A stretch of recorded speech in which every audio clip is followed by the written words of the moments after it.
Tapi mungkin tidak tepat karena mungkin Pak Jaksa Agung kurang mendapatkan masukan bahwa hasil dari Mahkamah Konstitusi pasal 245 itu amar selengkapnya menjadi pemanggilan dan permintaan keterangan untuk penyidikan terhadap anggota DPR yang diduga melakukan tindak pidana harus mendapatkan persetujuan tertulis dari Presiden. Jadi tidak ada di sini dicantumkan dalam melaksanakan fungsi atau tugasnya. Jadi saya pikir itu.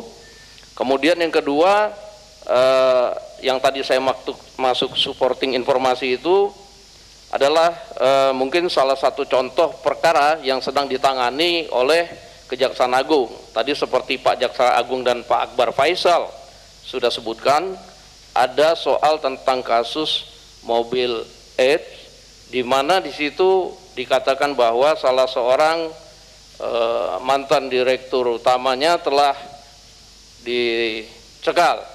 Padahal menurut informasi yang kami dapat bahwa saudara Harijaya itu tidak pernah menjadi direktur utama maupun komisaris di perusahaan tersebut.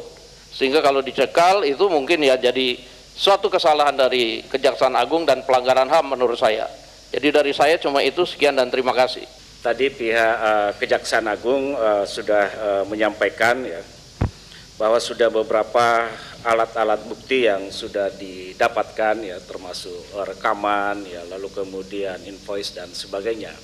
Saya kira sudah saatnya pihak Kejaksaan Agung menentukan sikap apakah kasus ini sudah memiliki dua alat bukti yang cukup ataukah tidak.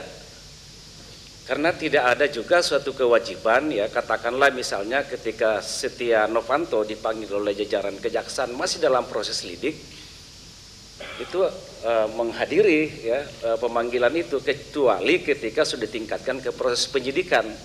Nah, saya kira sekarang saya hanya minta kejelasan aja dari pihak Kejaksaan Agung supaya ini kita akhiri ya.